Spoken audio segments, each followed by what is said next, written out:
I was watching the game with my wife and my kids, and I told my wife that we're sending our kids to those damn monks that we went to this summer. Because I need that mentality right there. I need that mentality right there. I don't know what I just saw. I believe we call it greatness. Just curious if that was in your mind at all, knowing that Shea had got that award and you were in the top 3 for it, and did any part of tonight feel personal? Some of your facial expressions kind of look like you were really, really going for it. Yeah, for sure. Everything you just said. What does it feel like to see someone else get the MVP trophy right before you step into, I guess, what is basically the biggest game of your career, and then to have the best performance of your career? I want to get that trophy, many times in my career. 41 points, 24 rebounds, 3 blocks, double overtime, on the road, against the defending champions, without your starting point guard, and you still win. And when that final buzzer sounded, the entire sports world lost its mind. But here's what nobody is talking about. Before tip-off, right there on that same floor, they handed the MVP trophy to someone else, in front of him, while he watched. And then Victor Wembanyama went out and dropped the greatest conference finals debut in NBA history.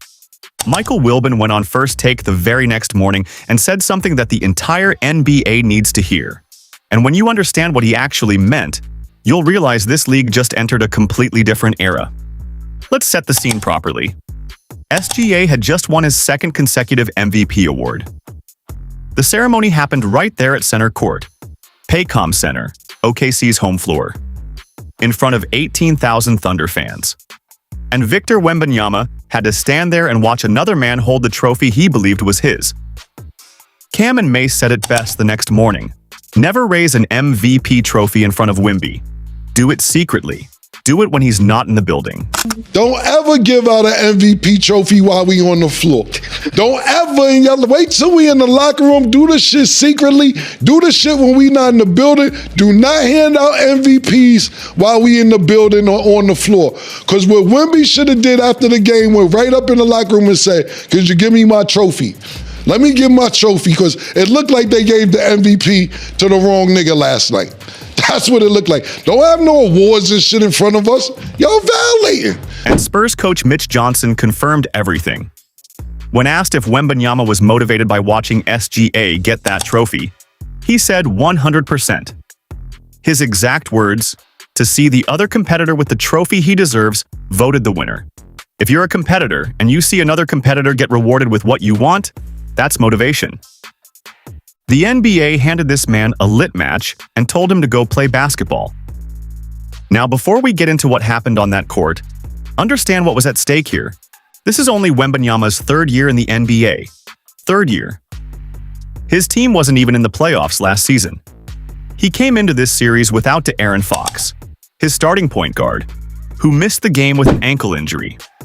He was walking into a hostile arena against the defending champions, who had the best record in the NBA all season. OKC had won 9 straight playoff games dating back to last year's finals run. 9 straight. And Wembanyama had spent the entire season making his case for MVP. He won the first ever unanimous Defensive Player of the Year award in NBA history. He was putting up numbers on both ends that nobody in this league could match. But the voters said, not yet. Prove it first, so he did. Now here's where Michael Wilbon comes in. The next morning on First Take, Wilbon assessed what he saw. Not just the numbers, but the attitude, the disposition, the mentality. And he said this about Wembanyama. Oklahoma City as a team is politely ruthless. But Wemby seems personally ruthless. There seems to be a potentially petty element to it sometimes. Like he enjoys getting into it. He enjoys that personal battle. Personally ruthless.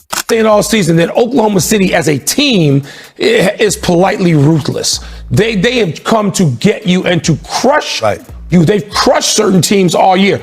But Wembanyama seems personally ruthless. Yes. There seems to be potentially a petty element to it sometimes. Like he enjoys getting into it. He enjoys that personal battle. Wembanyama's got a ruthlessness that we saw last night, and it's like, wow. Now, when Wilbon said personally ruthless, there's only 2 names in NBA history that word has ever truly belonged to: Michael Jordan and Kobe Bryant. because Ruthless was their trademark. That wasn't just a personality trait. That was their weapon. Jordan took it personally when anyone was compared to him. Kobe would go out and destroy you just to prove a point. And now, for the first time since Kobe retired, Wilbon is seeing that same DNA in someone else.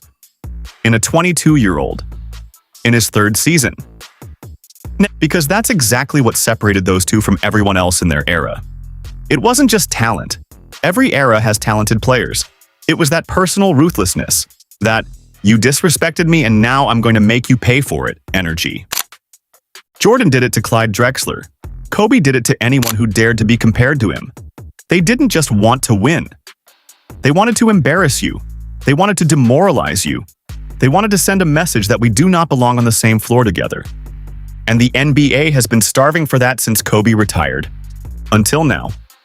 Let's talk about what actually happened on that floor.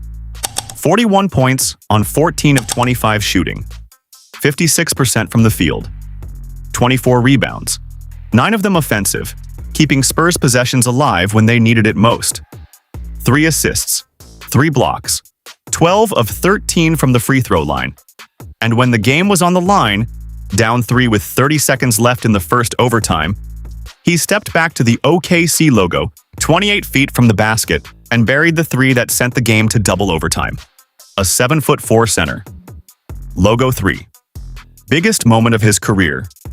Ice in his veins. Now let's put this in historical context because this is where it gets scary. Wembanyama became the youngest player in NBA history, 22 years, 134 days, to record 40 points and 20 rebounds in a playoff game. He joined Wilt Chamberlain as the only 2 players to put up 40 points and 20 rebounds in their conference finals debut. That list of players who have ever done 40 points and 20 rebounds in a conference finals game? Wilt Chamberlain, Elgin Baylor, Kareem Abdul-Jabbar, Charles Barkley, Moses Malone, and now Wembanyama. Michael Jordan is not on that list. Let that sink in. Tracy McGrady, Hall of Famer, watched this game and said, "We've never seen anything like this." He was making it seem like he was making every play there was to make on both ends of the court. Carmelo Anthony said, "He pulled up for a 3, got a block, got an and 1 dunk. Anything you could do in a basketball game. Guys who've done this at the highest level, you've got to marvel at that." Even Patrick Mahomes, NFL MVP, Super Bowl champion, watched this game and had one word: unbelievable. And while Wembanyama was on the floor, OKC shot just 36.9%, nearly 22 points below their normal percentage. He didn't just score on them, he made them afraid to even attack the basket. With the Thunder's entire roster, SGA, Jalen Williams, Chet Holmgren, the Spurs still out-rebounded them 61-40. 61-40. That's not a basketball game. That's a statement. Here's what this all means. The NBA has been in a cupcake era for years now. Everybody wants to be friends. Everybody wants to link up in the summer. Nobody wants to take things personally anymore. And that's exactly why the league has been missing something. Wembanyama doesn't want to be your friend. He wants to embarrass you. He wants to make you question whether you belong on the same floor as him. And that's the Jordan and Kobe DNA that Wilbon recognized. That personal ruthlessness that separates good players from legends. Jordan didn't win his first championship until his 7th season. LeBron took 9 years to get there. Wembanyama, in his 3rd season, just walked into the defending champions building, without his starting point guard, watched them give the MVP trophy to someone else, and then dominated for 49 minutes in double overtime to steal home court advantage. The question now isn't whether Wembanyama is the best player in basketball. The question is how many MVPs and championships he's going to win. Coach Mitch Johnson said it simply. He has rare God-given ability. His disposition and mentality, he has a rare desire to step into every moment in front of him. And Wembanyama himself? When asked if he was the best player in basketball after that performance, he smiled and said, "The world is 8 billion people. That's 8 billion opinions." That right there, that calmness, that confidence, that poise, that's the most terrifying thing about this man. He knows exactly what he is. So I want to know what you think. Drop it in the comments right now. Is Wembanyama already the most ruthless player in the NBA? And can SGA and OKC find an answer in Game 2? Or is this series already over? Subscribe if you're new, hit the notification bell, and I'll see you in the next one.